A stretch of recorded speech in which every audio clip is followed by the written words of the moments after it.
श्रीदेवी भागवत पंचम स्कंद। भगवती अंबिका से चंडमुंड का संवाद और युद्ध। देवी कालिका द्वारा चंडमुंड का वध। यह कथा आपको सुनाऊंगा। भक्तगणों, आप इसको ध्यानपूर्वक सुनिए और इस चैनल को लाइक एंड सब्सक्राइब जरूर कर दें। कथा सुनिए। बिहार जी बोले, हे महाराज, तदंतर शुंभ से ऐसा आदेश पाकर महाबली चंडमुंड विशाल सेना के साथ बड़े वेग से रणभूमि की ओर चल पड़े।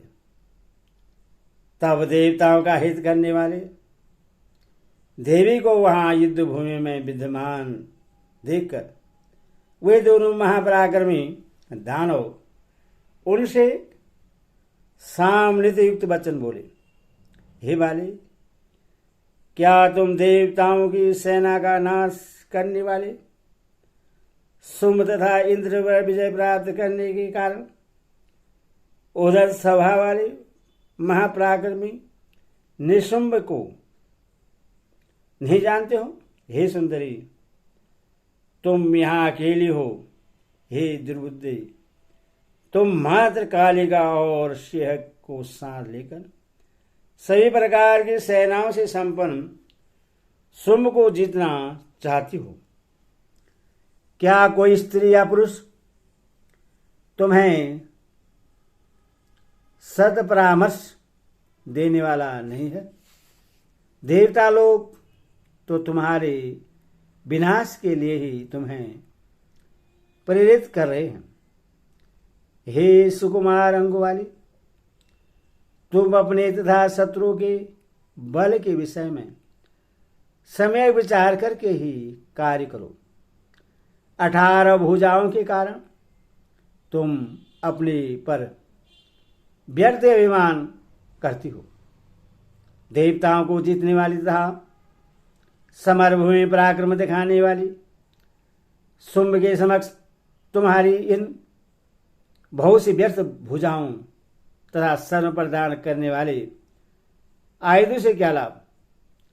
अथा तुम ऐरावत की सूट काट डालने वाले, हाथियों का विदीर्ण करने वाले और देवताओं को जीत लेने वाले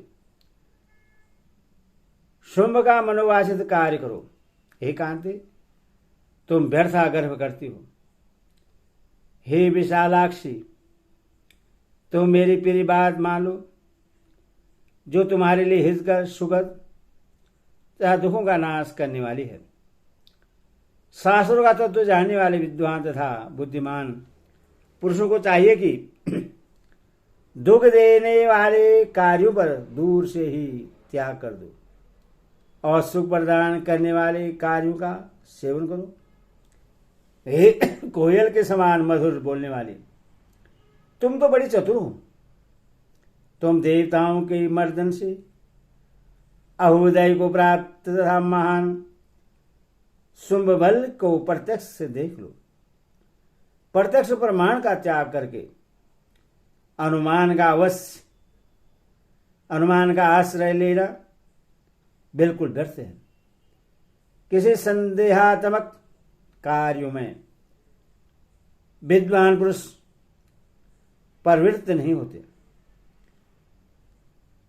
शुंभ देवताओं के महान शत्रु हैं। वे संग्राम में अजय हैं। इसीलिए दैत्येंद्र शुंभ के द्वारा प्रताड़ित किए गए देवता तुम्हें युद्ध के लिए प्रेरित कर रहे हैं। हे सुंदरी मुस्कान वाली, तुम देवताओं के मधुर वचनों से ठग ली गई हो। तुम्हारे प्रीत देवताओं की यह शिक्षा उनका कार्य सिद्ध करने वाली तथा तुम्हें दुख प्रदान करने वाली है। अपना ही कार्य साधने में तत्पर रहने वाले मित्र का त्याग कर धर्म मार्ग पर चलने वाले मित्र का ही अवलंबन करना चाहिए। देवता बड़े ही स्वार्थी हैं। मैंने तुमसे यह सत्य कहा है, अथवा तुम देवताओं के शासक, विजेता तीनों लोगों के स्वामी, चतुर सुंदर वीर और काम शास्त्र में प्रवीण शुंभ को स्वीकार कर लो। शुंभ के अधीन रहने से तुम समस्त लोगों का वैभव प्राप्त करोगे। अतः दृढ़ निश्चय करके तुम सौंदर्य संपन्न शुंभ को अपना पति बना लो।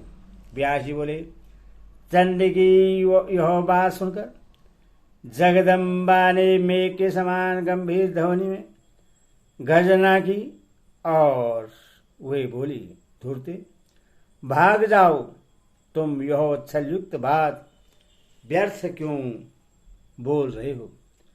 विष्णु शिव आदि को छोड़कर मैं शुंभ को अपना पति किस लिए बनाऊं। न तो मुझे किसी को पति बनाना है और न तो पति से मेरा कोई काम ही है, क्योंकि जगत के सभी प्राणियों की स्वामिनी मैं ही हूं। इससे तुम सुन लो, मैंने हजारों हजार शुंभ तथा निशुंभ देखे हैं और पूर्व काल में मैंने सैकड़ों दैत्यों और दानवों का वध किया है। प्रत्येक युग में ही अनेक देव समुदाय मेरे सामने ही नष्ट हो चुके हैं। दैत्य के समूह अब फिर विनाश को प्राप्त होंगे। दैत्यों का विनाशकारी समय अब आ ही गया है। अतएव तुम अपनी संततियों की रक्षा के लिए व्यर्थ प्रयत्न कर रहे हो। हे महामते, तुम वीर धर्म की रक्षा के लिए मेरे साथ युद्ध करो। मृत्यु तो अवश्य भावी है, इससे टाला नहीं जा सकता। अथवा महात्मा लोगों को यश की रक्षा करनी चाहिए। दुराचारी शुंभ तथा निशुंभ से तुम्हारा क्या प्रयोजन सिद्ध हो सकता है। अथवा अब तुम श्रेष्ठ वीर धर्म का आश्रय लेकर देव लोक स्वर्ग चले जाओ। अब शुंभ निशुंभ तथा तुम्हारे जो अन्य बंधु बांधव हैं, वे सभी बाद में तुम्हारा अनुसरण करते हुए वहां पहुंचेंगे। मंदातमन, मैं अब कर्मशः सभी दैत्यों का सार कर डालूंगी। हे विषापते तथा विषाद त्यागो और मेरे साथ युद्ध करो। अब विषाद त्यागो और मेरे साथ युद्ध करो। मैं इसी समय तुम्हारा तथा तुम्हारे भाई का वध कर दूंगी। तत्पश्चात शुंभ निशुंभ मंदुमत रक्त बीज तथा अन्य दानवों को रणभूमि में आकर मैं अपने धाम को चली जाऊंगी। अब तुम यहां ठहरो अथवा शीघ्र भाग जाओ। व्यर्थ स्थूल शरीर धारण करने वाले हे दैत्य, तुरंत शस्त्र उठा लो और मेरे साथ अभी युद्ध करो। कायरों को सदा पीड़े लगने वाली व्यर्थ बातें क्यों बोल रहे हो। व्यास जी बोले, देवी के इस प्रकार उत्तेजित करने पर दैत्य चंडमुंड क्रोध से भर उठे और अपने बल के अभिमान में चूर। उन दोनों ने वेगपूर्वक अपने धनुष की परिचया की भीषण टंकार की। इसी समय 10 दिशाओं को गुजित करती हुई भगवती ने भी संगनाद किया और बलवान शिया ने भी कुपित होकर गर्जना किया। उस गर्जन से इंद्र आदि देवता, मुनि, यक्ष, गंधर्व, सिद्ध, साध्य और किन्नर बहुत हर्षित हुए। तदंतर चंडिका और चंड में परस्पर बाण, तलवार, गदा आदि के द्वारा भीषण संग्राम होने लगा, जो कायरों के लिए भयदायक था। चंडिका ने दैत्य चंड के द्वारा छोड़े गए बाणों को अपने तीक्ष्ण बाणों से काट दिया और फिर वे चंड पर अपने सर्व सदृश भयंकर बाण छोड़ने लगी। उस समय संग्राम में आकाश मंडल बाणों से उसी पर का आसादित हो गया, जैसे वर्षा ऋतु के अंत में किसानों को भय प्रदान करने वाली टिड्डियों से आकाश छा जाता है। उसी समय अति भयंकर मुंड भी सैनिकों के साथ बड़ी तेजी से रणभूमि में आ पहुंचा और क्रोधित होकर बाणों की वर्षा करने लगा। तब मुंड के द्वारा प्रक्षिप्त महान बाण समूह को देखकर अंबिका बहुत कुपित हुई। क्रोध के कारण उनका मुख मेघ के समान काला, आंखें केले के पुष्प के समान लाल और भौहें टेढ़ी हो गई। उसी समय देवी के ललाट पटल से सहसा भगवती काली प्रकट हुई। अत्यंत कुरु वे काली व्याघ्र चर्म पहने थी और गज चर्म के उत्तरी वस्त्रों से सुशोभित थी। उन भयानक काली ने गले में मुंडमाला धारण कर रखी थी और उनका उदर सुखी बावली के समान प्रतीत हो रहा था। अत्यंत भीषण तथा भय प्रदान करने वाली वे भगवती काली हाथ में खंडक पाश तथा खंडवाक धारण किए हुए थी। रौद्र रूप वाली वे काली साक्षात दूसरी काल रात्रि के समान प्रतीत हो रही थी। विशाल मुक्त तथा विस्तृत जगन्य प्रदेश वाली वे भगवती काली बार बार जिहा लपलपाती हुई बड़े वेग से असुर सैनिकों का संहार करने लगी।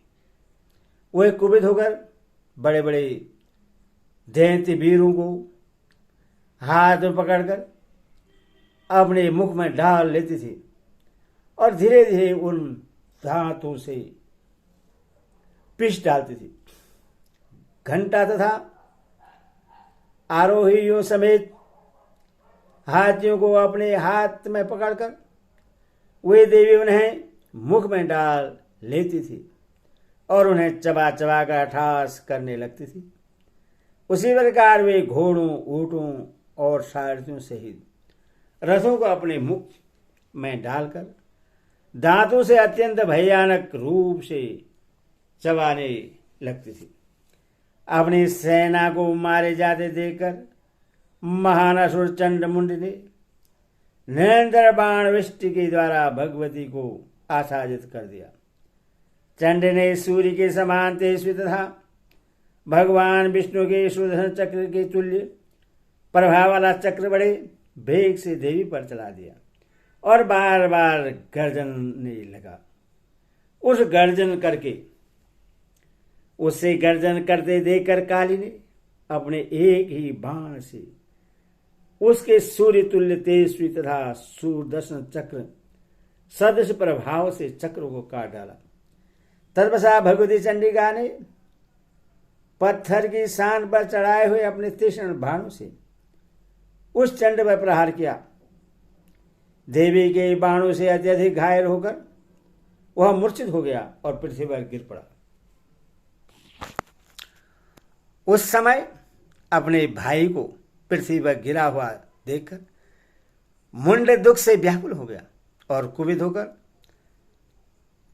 कालिका के ऊपर बाणों की वर्षा करने लगा। भगवती चंडिका ने मुंड के द्वारा की गई अत्यंत भीषण बाण वर्षा को अपने द्वारा छोड़े गए इसी का शस्त्रों से बलपूर्वक तिल तिल करके क्षण भर में ही नष्ट कर डाला। तत्पश्चात चंडिका ने एक अर्धचंद्राकार बाण से मुंड पर पुनः प्रहार किया, जिससे वह मां शक्तिशाली दैत्य मदहीन होकर पृथ्वी पर गिर पड़ा। यह देखकर उस समय दानवों की सेना में महान हाहाकार मच गया। आकाश में विद्यमान सभी देवताओं को व्यथा दूर हो गई और वे हर्ष से भर गए। इसके बाद कुछ देर में मूर्छा दूर होने पर चंड ने एक विशाल गदा लेकर बड़े वेग से कालिका की दाहिनी भुजा पर प्रहार किया। भगवती कालिका ने उसके गदा प्रहार को रोककर अभिमंत्रित करके छोड़े गए बाण पास से उस महान असुर को शीघ्र ही बांध लिया। उधर जब मुंड चेतना में आया तब अपने अनुज को पास शस्त्र में बलपूर्वक बधा देकर कवच पहने हुए वह अपने हाथ में एक सुदृढ़ शक्ति लेकर आ गया। तब भगवती काली ने उस दूसरे भाई दानव मुंड को बड़े वेग से अपनी ओर आता हुआ देखकर उससे भी बड़ी मजबूती से बांध लिया। इस प्रकार महाबली चंड मुंड को खरगोश की तरह पकड़कर जोर जोर से हंसती हुई वही कालिका अंबिका के पास पहुंची। उनके पास आकर कालिका कहने लगी, हे प्रिय, ये रण यज्ञ में पशु बलि के लिए इन रण दुर्जय दानों को यहाँ ले आए हूं, आप इन्हें स्वीकार करें। तब उन लाए गए दोनों दानों को भेड़िए की तरह दीनहीन देकर भगवती अंबिका ने कालिका से मधुरता भरी वाणी में कहा, हे रणप्रिय, न इनका वध करो और न छोड़ो ही। तुम चतुर हो अथवा किसी उपाय से अब तुम्हें शीघ्र ही देवताओं का कार्य सिद्ध करना चाहिए। व्यास जी बोले, अंबिका की यह बात सुनकर कालिका ने उनसे पुनः कहा, जिस प्रकार यज्ञ भूमि में योग स्थापित किए जाते हैं उसी प्रकार विख्यात युद्ध यज्ञ में बलिदान स्तंभ के रूप में प्रतिष्ठित खंडक के द्वारा मैं आलभन पूर्वक इस तरह इनका वध करूंगी जिससे हिंसा नहीं होती। ऐसा कहकर देवी कालिका ने तुरंत तलवार से उन दोनों का सिर काट लिया और वे आनंद पूर्वक रुधिरपान करने लगी। इस प्रकार उन दोनों दैत्यों को मारा गया देखकर अंबिका ने प्रश्न होकर कहा, तुमने आज देवताओं का महान कार्य किया है, इसीलिए मैं तुम्हें एक शुभ वरदान दे रही हूं। हे कालिके, चूंकि तुमने चंड मुंड का वध किया है, इसीलिए अब तुम इस पृथ्वी लोक में चामुंडा इस नाम से अत्यंत विख्यात होगी। एते श्री देवी भागवत महापुराण षष्ठादश सहितानां पंचम स्कंदे चंडमुंड वंदेनम देव्यास चामुंडादि नाम षष्ठो अध्याय। हरि ओम।